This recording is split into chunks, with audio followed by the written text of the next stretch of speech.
we should take ownership of our environment. We should pamper it, nurture it, and treat it well.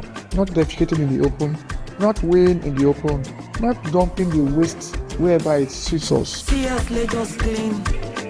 But to see Lagos as ours and to collectively fix it. The Ministry of Environment, them they work day and night.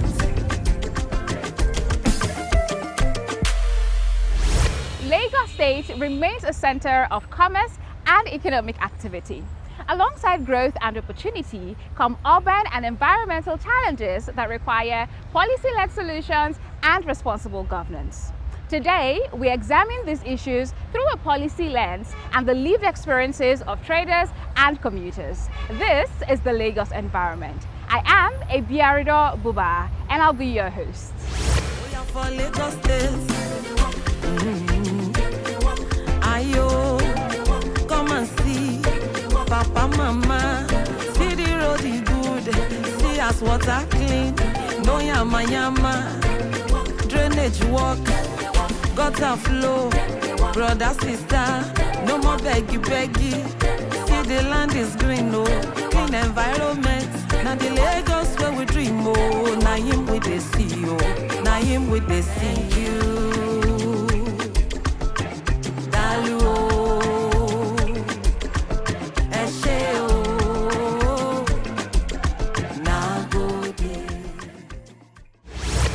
Trading in Lagos reflects a broader question: lawlessness or survival?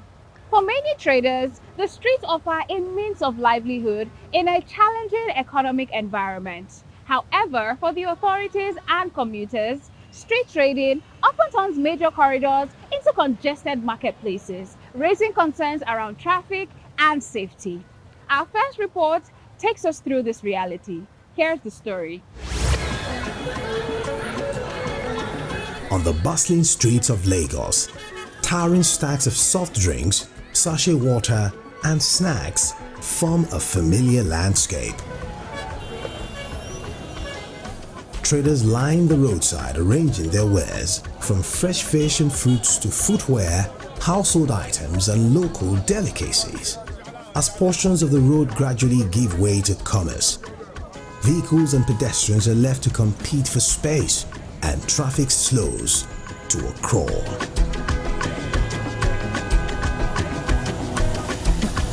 To many commuters, it is a convenient marketplace on wheels, but to the government, it represents a dangerous mix of disorder, congestion, and environmental risk.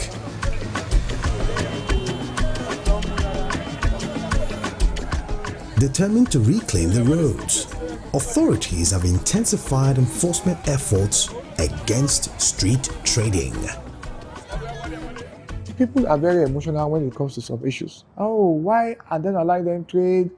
They are taking their wares away. The extant laws ban street trading. I didn't make the law. It's a state law. And we've said to the local government, we've had meetings with them, that we can't allow street trading. Stores have been built, but people, at the risk to their lives, choose to sell on the roads. Despite repeated operations, many traders return to their previous sports, driven by the need to survive and provide for their families. Kò síṣẹ́ tá lè ṣe, òun la ṣe wà lẹ́gbẹ̀ẹ́ títì yìí pé àṣà ni máa tọrọ jẹ pẹ̀lú àwọn ọmọ wa. So a dẹ̀ fẹ́ káwọn ọmọ wa kó di ọmọ ọlọ́mọ. It's not their heart or their joy to be selling around the roadside, but no money to go and rent shop, and they must feed. They have children. Their life is involved in the risk. Any brake failure can clear them, and at the end of the day, they will lose their life. Kò sẹ́ni tó wù kó máa tajà nínú òru. Ẹ̀rí àwọ̀ mi bó ṣe rí, kò jẹ́ kó rí bẹ́ẹ̀. Tá a bá bọ́ tata bá tajà, kí la fẹ́ jẹ? Ọkọ mi nìṣó ti pension ó wà lé.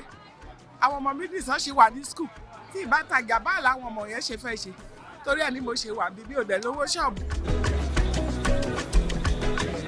Several traders allege that rising shop rents and the high cost of doing business make it nearly impossible to operate from designated markets. Others point to limited corporate job opportunities as a key factor pushing them onto the streets.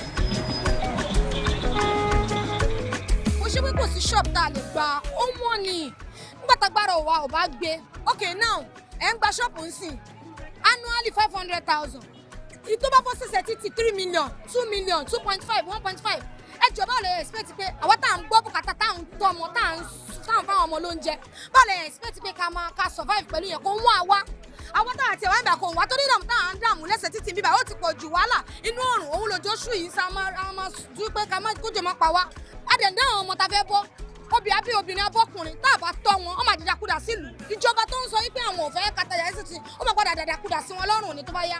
kò sí ẹni tó lè fi bíyà 200,000 300,000 gba shop ẹlòmíì gbogbo nǹkan tó ń tà ẹlòmíì kò kọjá 10,000 ìmí ò kọjá bóyá 15 for example tẹ bá lọ wájú díẹ̀ sí ẹ̀ láwọn kan tó ń ta àgbálùmọ̀ yẹn sì mẹ́rin 200 ṣé àgbálùmọ̀ tó gbé síbẹ̀ yẹn ẹjọ́ ṣówó 20,000 kan ní kó lọ gba shop káyà adé àgbé àdá sínú mọ́tò.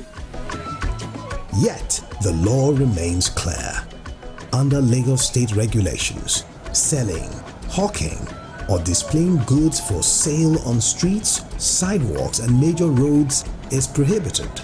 Offenders risk fines, confiscation of goods, and possible prosecution. I've had instances where I quarrel with those ones selling on the pathway, on the walkway, because I cannot be risking my own life because you are selling your market. Then I should not be on the road instead of the walkway that the government have provided for me to pass. You are not expecting me. You not be, and you will talk to someone, they will insult you. Okay, go down. So I should not risk my own life for motor for a car to hit me for you because you are selling your market.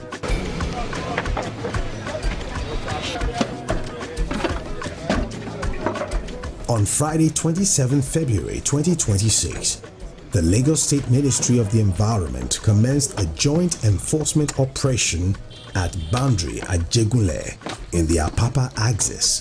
The operation, carried out in collaboration with Nigerian Navy personnel from NNS Beecroft, the Lagos State Task Force, and the Nigerian Army, aimed to restore order and address environmental violations, including street trading. In the Mile 2 and Apapa corridor, traders found operating on road setbacks were dislodged, mirroring similar exercises across other parts of the state. There have also been allegations that some traders pay certain individuals on the streets for protection or permission to operate. Authorities, however, insist that anyone found enabling illegal street trading will face the full weight of the law. We've made arrests here and there. We've charged some persons to court with respect to issuing them tickets illegally to obtain them and expose them the wrong way. I believe strongly that all over the world, people also find ways to bend or break the law. But once you attach firm consequences, clear consequences to bad behavior, people beat a retreat and comply. And that's what we want to do in Lagos. And we're going to do it consistently without caring whose ox will be God. As enforcement efforts continue across the state, the Lagos state government maintains that restoring order on its roads is non-negotiable. While acknowledging the economic realities facing many residents, authorities insist that public safety, environmental sanitation, and traffic discipline must take priority. We feel for everyone. I feel so strongly and I feel bad at times at least. But when some persons have chosen that what we are doing, even when the system is not accepting it, we shall keep insisting it's the only way to go or the highway, then we are going to have a crisis in our hands to contend with. We shall remain consistent with what we are doing with respect to sanitizing the state. The message remains clear. Lagos must work for all, but within the framework of the law. Beyond street trading, Lagos continues to confront wider environmental challenges, from urban growth to climate change and infrastructural pressures demanding long-term solutions. Recently, policymakers and development partners have gathered to strengthen their strategies for these issues. In our next report, we take you through the outcome of that engagement and what lies ahead for the future of our city. Please watch.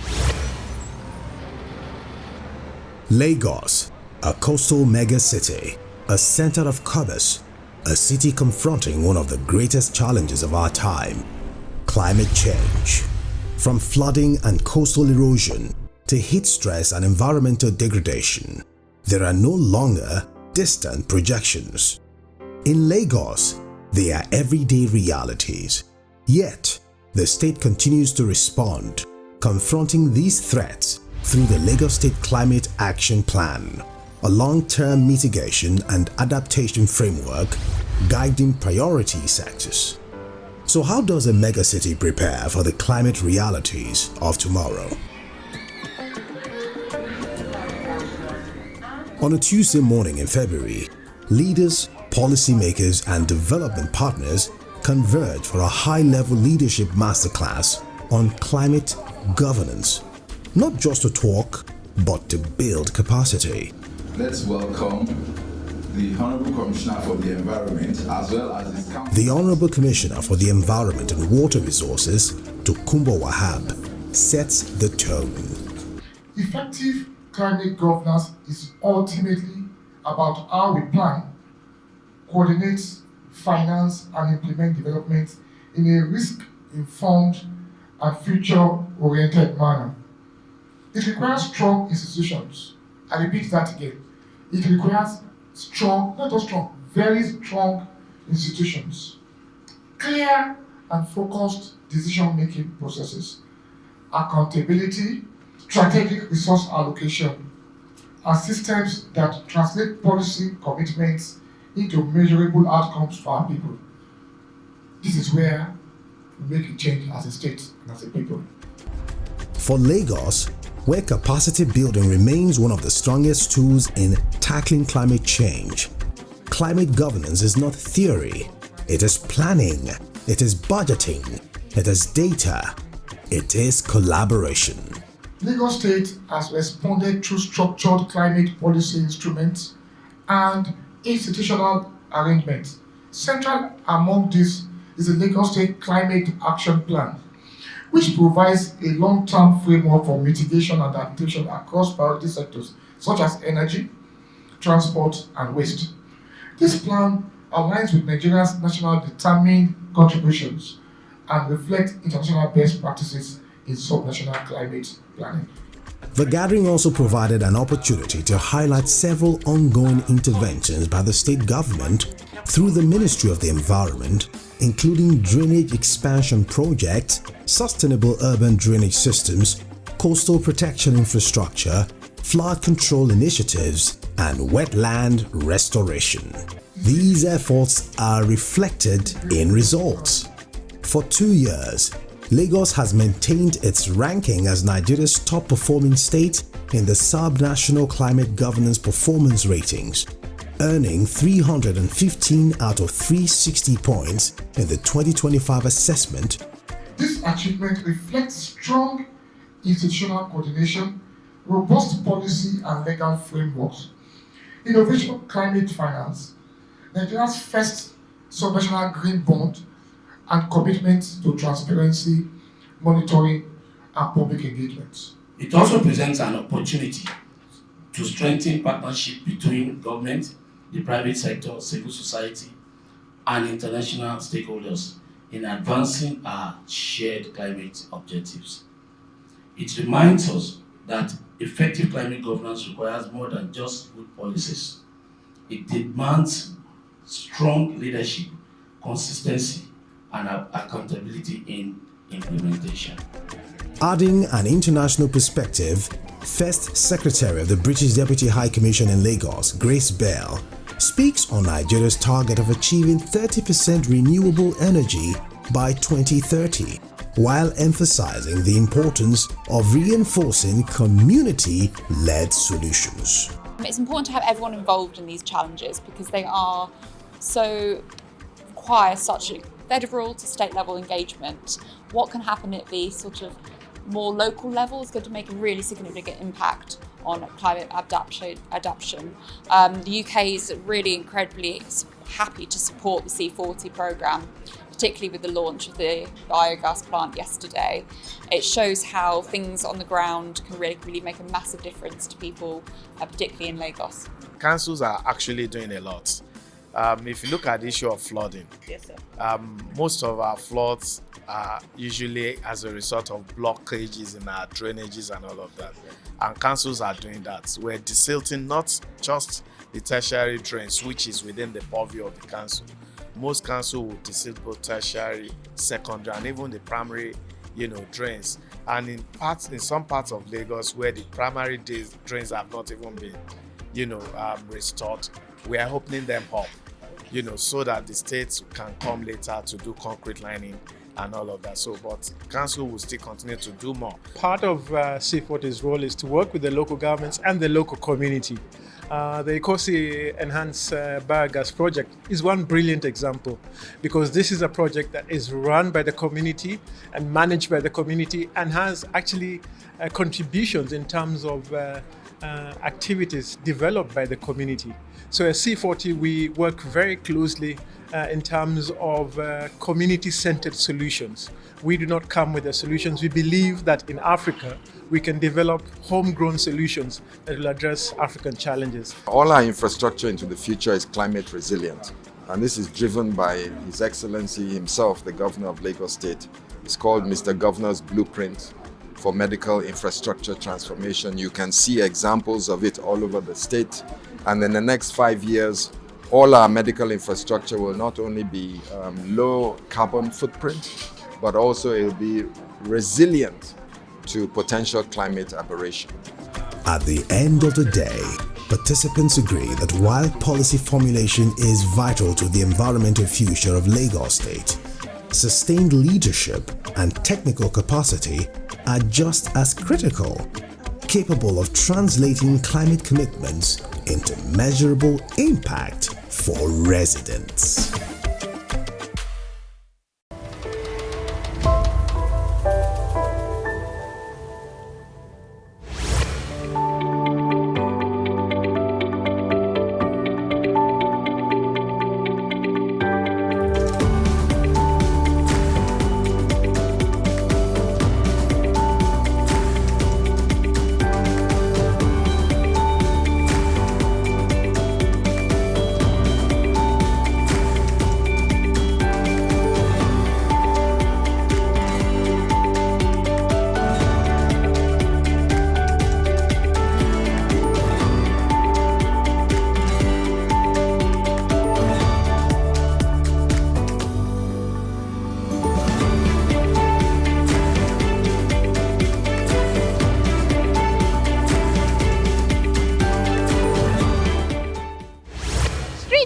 Evokes strong opinions. For some residents, it's an economic opportunity, especially with limited formal job offers.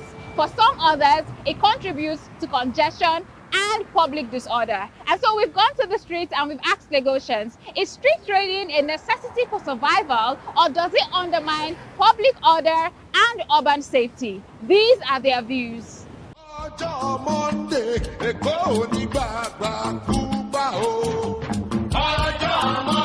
There's no need to punish them because they must look for daily bread to feed their children and themselves. If government can look for a place for them, like the time like Fashola did in Island then, that it provide a place for where people can be selling, I think that is nǹkan tí ìjọba lè ṣe ni pé kọ́kọ́ àwọn ìsọ̀ mẹ̀kúnnù gbogbo àwọn shops gbogbo àwọn kíní tó ń kọ́ káàkiri ó ti high jù. The disadvantages are maybe the road accidents and the problems they are facing. Like some are under the sun now, which is not supposed to be so. But had it been there is job opportunities for them, they won't be okay. People must survive in Lagos. They don't have money to rent shops. That's why they hawk their things outside the road. Because I bet if they have money for shops, they will rent the shops and they will put their things inside the shops for their goods. They should create more job opportunities for people. they don't need to be eradicated. They just need to do their thing as long as they are getting something to eat. Many people are hungry, so they need to get some things to eat. Actually, I sympathize with the hawkers, so it's not easy, trust me. Because if they provide another means for them for survival, that's fine. They can do whatever they can do whatever they want. But they didn't provide any means for them. You can't even get them out of the streets. There are many of them that's the only thing they survive on. So are you going to push them away and do what? Lagos state government have not done enough. People are really suffering. They need to do whatever they can lay their hand to do. And the Bible says, an idle hand is devil workshop. So people in Lagos, they are trying to survive. They should just make provision for them. Now people want to do anything just to make ends meet, to feed their family and stuff like that. So for now, the government need to provide something for them, like a platform for them to be able to sell their stuff, to get off the street and then also make money for themselves. You understand? So it's good that they take them off the street, but they should also provide a platform for them to be able to sell their stuff. Did you know that environmental regulations in Lagos State prohibit street trading and hawking in undesignated areas? Urban and environmental orders are guided by clear legal frameworks designed to ensure public spaces remain accessible and safe for all residents.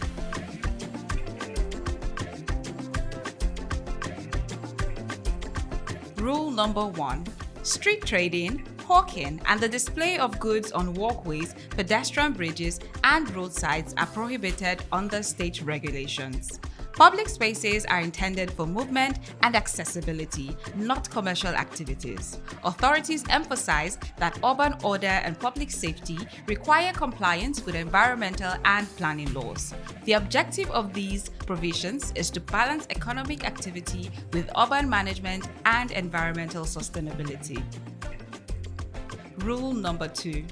Under the law, both buyers and sellers may be held liable for violations. Offenders risk penalties, including fines and other enforcement measures. Enforcement is aimed at deterrence and compliance, not punishment alone. Public awareness and adherence to regulations remain central to long-term urban solutions. Rule number 3.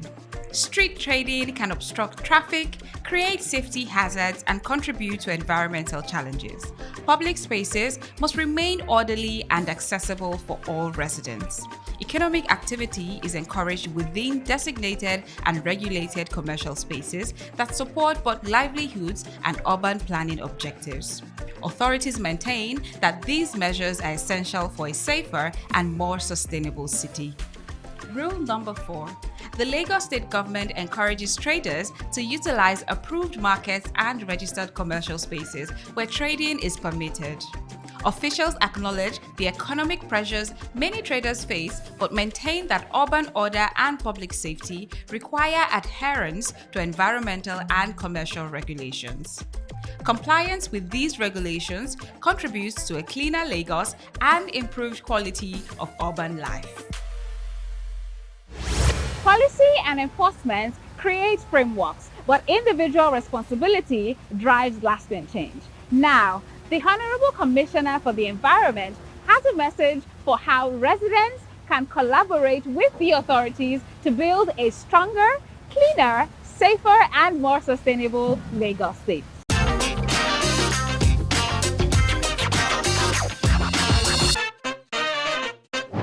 We must take ownership of public infrastructure. We must own them. We are the taxpayers.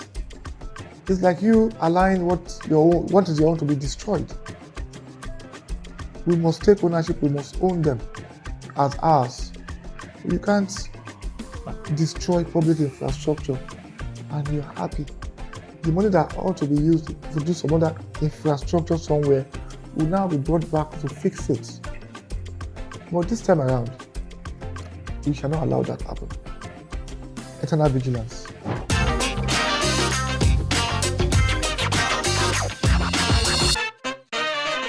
Ministry of Environment, them they work it day and night. At the we've seen today, Lagos continues to navigate complex urban and environmental challenges. These challenges require balanced solutions and collective responsibility. We encourage residents to please report environmental concerns, observations, or challenges directly to the ministry via the dedicated WhatsApp line or helpline displayed on your screen.